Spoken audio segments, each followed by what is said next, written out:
Sélectionnez pour la DV 2024, vous êtes dans l'attente de votre deuxième lettre et vous posez la question de savoir quels sont les documents que je dois amener à l'interview. Ouais, t'en fais pas, je suis là pour ça. Oncle Fabio est là. Et dans cette vidéo, je te donnerai tous les documents que tu as besoin d'apporter à l'interview pour te démarquer de la masse et éviter les problèmes avec les dames ou bien les messieurs qui sont à la caisse. Avant bien sûr d'arriver au grand méchant. Quand j'ai dit grand méchant, je vais dire le consul au fait, parce que c'est lui la dernière personne qui doit décider si tu auras ton visa ou pas. Donc voilà. Donc sans plus tarder, un pouce bleu, un commentaire, on est parti. Le tout premier document que je vais te dire, c'est les analyses médicales. Il faut aller à l'interview avec l'enveloppe scellée que tu reçois de la part de l'hôpital. Ne l'ouvre pas, s'il vous plaît. Faut pas ouvrir. Parce que même avant qu'on te donne l'enveloppe scellée, on t'a déjà donné les résultats dans une autre enveloppe que tu as eu le temps d'ouvrir. Donc c'est la même chose qu'on a mis dans cette enveloppe scellée et que tu dois amener et donner au consulat ou bien à l'ambassade. Donc ne l'ouvre pas, c'est très important. Donc le tout premier document, c'est les analyses médicales, les résultats de vos analyses médicales que vous devez amener à l'interview.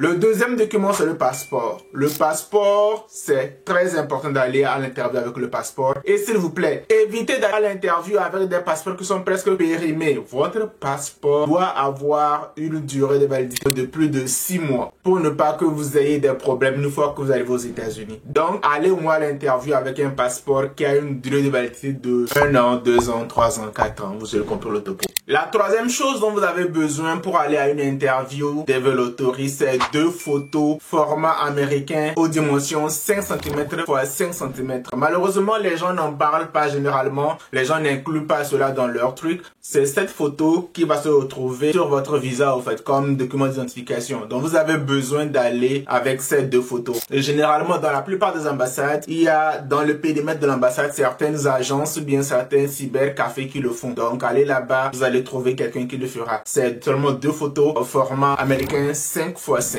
Le quatrième document, c'est la page de confirmation de la DS-260. C'est vrai que ce n'est pas trop important, mais ça fait partie des documents qui ont été listés par l'ambassade. Et pour montrer que vous lisez, pour montrer que vous savez pourquoi vous êtes là, il est important d'avoir ça. Parce que si je me rappelle bien, quand vous arrivez dans l'ambassade, le vigile qui est à la porte vous demandera d'amener la page de confirmation de DS et aussi de donner la page qui montre au fait que vous avez une interview aujourd'hui. Ou bien vous avez une interview le jour où vous êtes allé à l'interview, vous aurez compris. Donc, allez à l'interview avec la lettre de confirmation du DS-260 et la lettre d'invitation à l'interview. Les 2 trucs aussi vous aideront. Voilà. Et les 3 prochains documents que je vais vous citer sont des documents qui sont importants et essentiels. Et il faut aussi les traduire en anglais. Votre acte de naissance. Votre acte de naissance est très importante et vous devez l'amener en faisant la traduction en anglais. Votre casier judiciaire valide. Voilà, je vais dire ça comme ça parce que le casier judiciaire dure pour 3 mois. Donc, un casier judiciaire valide, c'est un casier judiciaire de moins de 3 mois. Donc, allez à l'interview avec un casier judiciaire valide et aussi traduit en anglais. Ensuite, votre diplôme de bac. Allez à l'interview avec votre diplôme de bac de grâce. Pour éviter les procédures administratives, allez à l'interview avec votre diplôme de bac, traduit en anglais.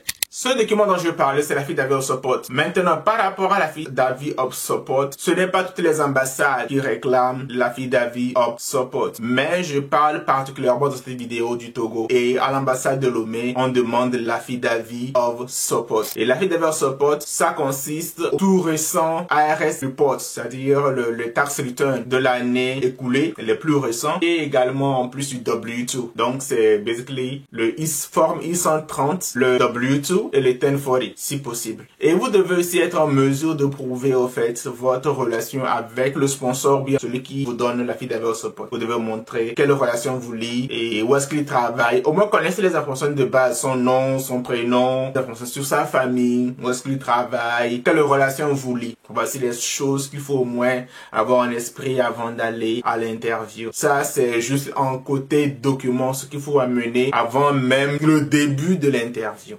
Si tu as aimé, que tu as des questions, n'hésite pas à laisser un pouce bleu, un commentaire, abonne-toi à la chaine. Fabuleux Symptômes, ici on est ensemble. Flex!